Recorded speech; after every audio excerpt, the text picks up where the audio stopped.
them shots. All right, stepping around. Keep stepping around. That's all you got to do. Step around. Nice and relax. Nice and relax. I need more of the jabs. All right, more double, triple. All right, and move your head. And don't forget your defense, man. You're lagging a little bit. All right, bring that defense hard. Hey, listen, you're in good shape, baby. Okay? You know you're in good shape, T. And you know you can fight all night. We got 6 more rounds. Let's go out there. All right, make it a dog fight, baby. They don't have to be hard, baby. Just okay? Stand your ground, Antonio. Get up under those shots. Okay? And when you're inside, just touch them downstairs. When you start to bleed, you crack them. CompuBox numbers through 6 rounds. Chad Dawson, 100 out of 365. And Antonio Tarver, 43 out of 341. Remember, in their first fight, Tarver threw 246 more punches than Dawson, averaging about 20 more punches per round. Here, Tarver is only throwing the same number of punches that Dawson throws. Harold, how do you have it through 6? Okay, Jim, 59, 55, 5 rounds to 1. Bad Chad Dawson. Jim, he's backing him up constantly. He's getting off first. He throws 3, 4, 5 punches at a time. I mean, he's just taking it to him, and overall doing a heck of a lot more damage, without doubt. Just as you see there, he doubled the right jab, and that's what he's been doing all night. Backing him up, taking it to him, landing the cleaner, harder shots. I think they're both bleeding from the mouth, by the way, Jim. 5 to 1, Chad Dawson.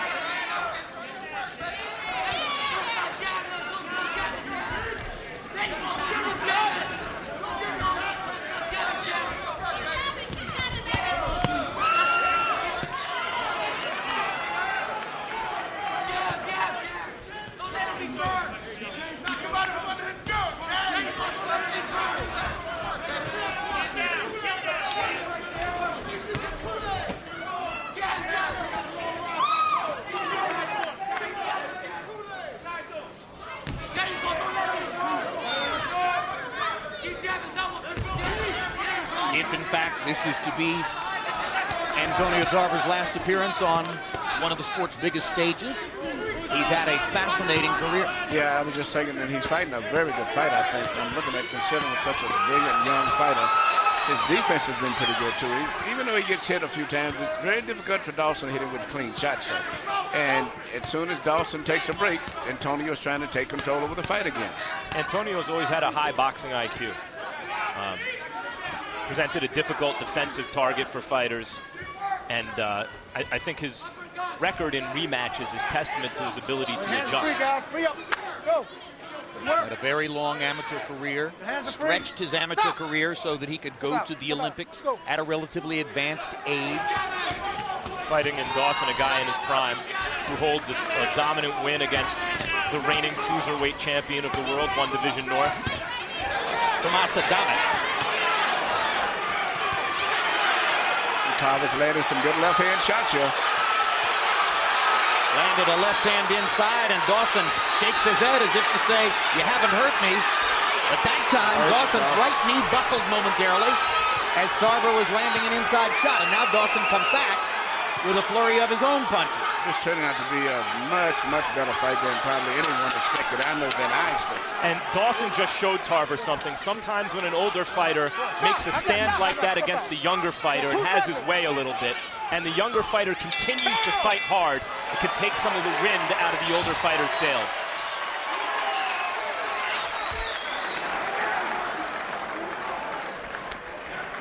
I need to chin down, Chad.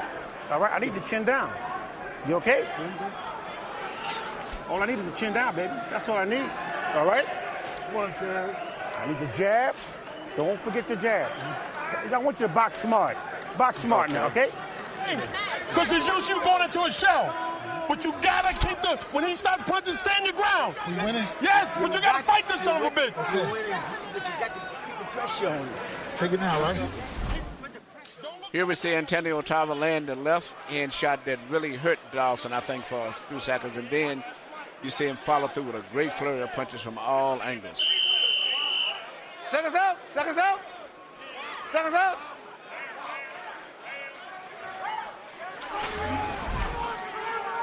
It was after that shake of the head that Tarver succeeded in landing a punch that momentarily buckled Dawson's right knee, but it was immediately following that Dawson decided he needed to make an aggressive statement and came back fighting, as Max Kellerman described to you. CompuBox numbers in that round: Tarver 20 out of 67 to Dawson 17 out of 66. First time in the fight that Tarver landed more punches than did Dawson. 10 of those connects to Tarver in the final minute of the round.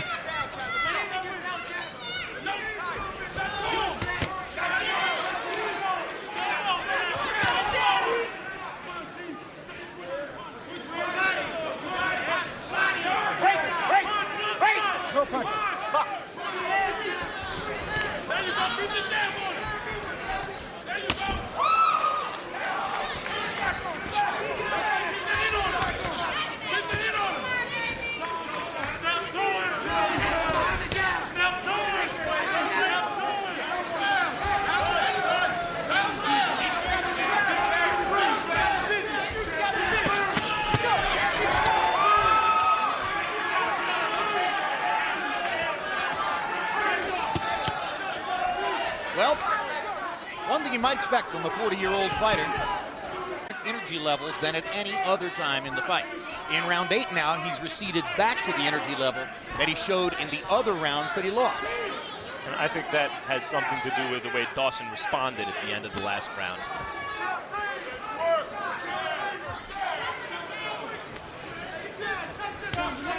You know, Antonio can land good punches the same as Dawson, but it's just so much energy and excitement is created with Dawson because of the speed and the strength that he has. So his punches make you think that he's landing sometimes and doing more damage than where Tarver's landing sometimes just as much, but he just doesn't have that snap, the power in it, all the speed.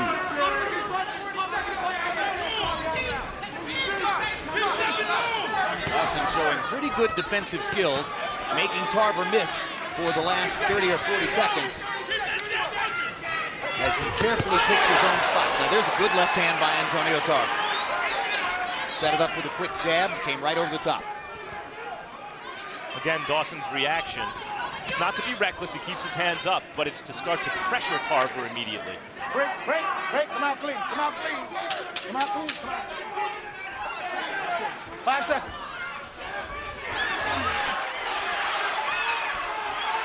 By the way, Robert Byrd doesn't get as much run as some of the other refs around here, but he's very good. He has uneventful fights. He's doing a good job, and he's staying out of the fight. And for the next 4 rounds, you got to make it a dogfight. You understand me? You got to make it a dogfight. You got to make it a dogfight. You out jabbing this guy. Double, triple jab. Stop looking for the left hand. Okay? Give me a nice deep breath, Antonio.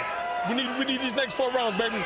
And you look at the CompuBox numbers there, showing the significant difference in landed punches between Dawson and Tarver. And here once again is a look at where Dawson's punches have landed throughout the fight. 53 on the face, 56 body shots. That means that he is liberally mixing the body in with his attacks to the head. Only 6 punches landing to the right side of Tarver's head, meaning that Dawson is far more prolific and effective with his right hook than he is with his left hand. Makes sense. He's a natural right-hander fighting with his stronger hand in front. Free up the hand. No. Hit him behind the head. Don't hit him behind the head.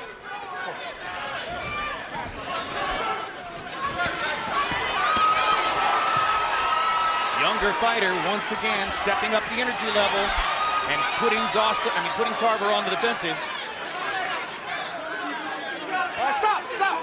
Step out. Let's go. Dawson is looking much stronger, much more impressive, but for just clean blows, he's maybe landing 1 out of every maybe 10, but that's enough when the other guy's not throwing anything. Landed a solid right hook there. Now Dawson momentarily with his back against the ropes, Let him go, Chad. spins away.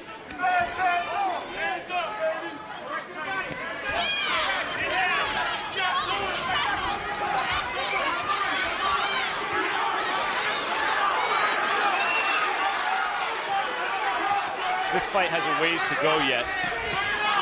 Dawson should be ahead, but if he was hoping to create the kind of scintillating performance that would lure someone like Joe Calzaghe, creates enough demand to lure a guy like Calzaghe out of retirement, or to create demand for a Bernard Hopkins fight. He's not doing that. He's not that kind of fighter. He's going to have to make his own mark. The quickest ticket to stardom is a win against a legendary name like a Hopkins. Don't think that's going to happen. He's going to have to make his own mark simply by being excellent over time and winning fights like this consistently. You know, I agree with you on everything, but what's making it so difficult is the fact that Tarver is fighting one hell of a fight tonight himself. I mean, still a guy who's never been knocked out. Very seldom ever saw him even hurt. Solid amateur background and very determined in this fight, regardless of what his skill level may be.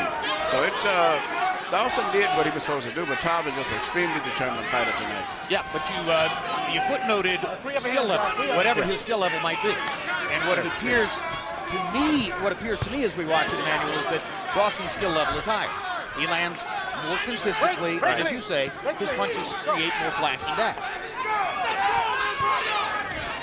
Tarver just does not want to cooperate tonight and let him have this spectacular performance which he's wanting to have, in which, as you said, Max, he really needs to create excitement because he's not getting it. He's not creating excitement, which would say, wow, he's got to fight Calzaghe if he comes back. You know, and yet, he's not doing that. And yet he is showing the mentality of a real fighter, Dawson. He's not a big knockout puncher. He's not an overly aggressive fighter, but he is a real fighter. The way he's responded to Tarver when Tarver has landed, and the way he's taking the fight to Tarver. No, the job, as you pointed out, Max, is for him to gradually, incrementally develop the following that makes it necessary for other fighters who don't have to fight him right now to go there and match up with him. Eventually. You're not letting your hands go, baby. You're giving them to him. Take that round off. No, We can't afford that. You can't afford that. Okay. Listen to me. Keep stepping to him with the jab. At the end of every round, he's going to try to steal it.